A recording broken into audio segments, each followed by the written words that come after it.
Have you ever taken the Myers-Briggs personality test? You know, the one that tells you if you're an INFP or an ESTJ? If you're anything like me, you've probably seen the test all over the place, from social media to job interviews, but how reliable is it really? Today, we're diving into the MBTI to see if it's really worth all the hype, or just a fun quiz to take in your spare time. First off, let's break it down. The Myers-Briggs Type Indicator sorts people into one of 16 personality types based on 4 main dichotomies: introversion versus extroversion, sensing versus intuition, thinking versus feeling, and judging versus perceiving. These categories give you a type, like INFJ, ENFP, or ISTJ. Once you know your type, you can start to understand how you might interact with others, your work habits, and even your personal relationships. It's a fun way to reflect on your personality, right? But here's the thing, the idea behind the MBTI is that everyone falls into one of these categories, and that's where it gets interesting.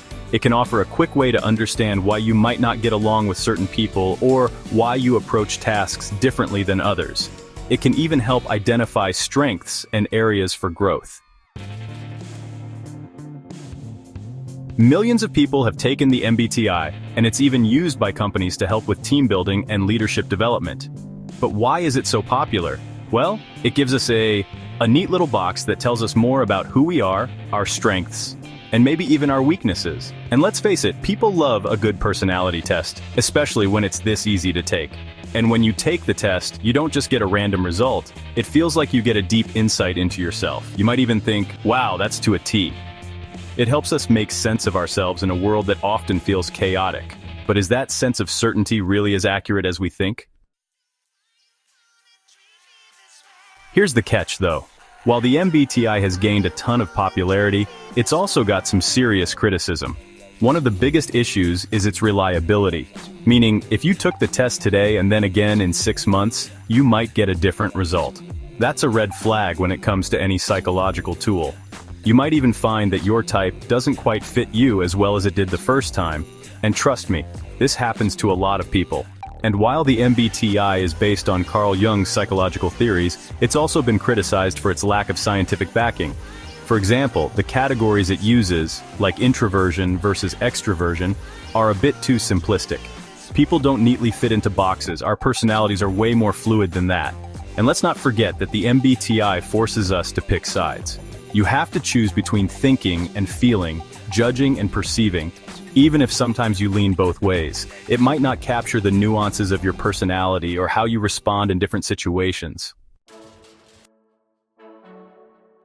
Now, if you're wondering what's a better alternative, let's talk about the Big 5 personality traits. It's a model that's backed by more science and has been shown to be much more reliable over time.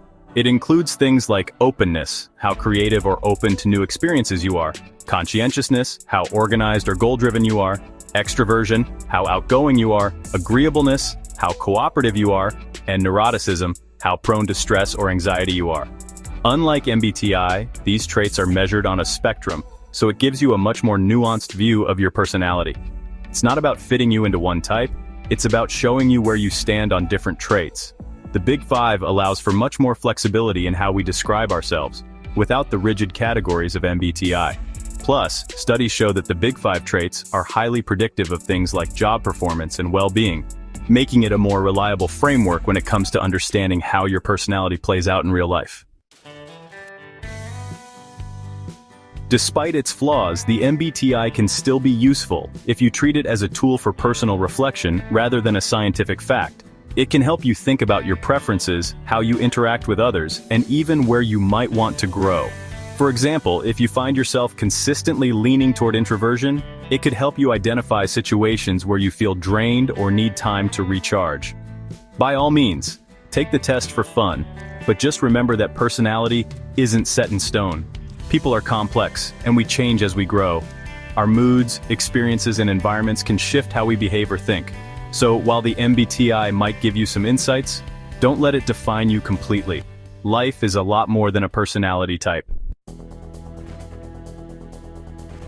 So what do you think? Do you agree with your MBTI results? Or have you noticed that maybe you don't fit neatly into one box? I'd love to hear your thoughts in the comments below. Let's keep the conversation going. And remember, personality tests are just one way to explore who you are. You are more than just a label.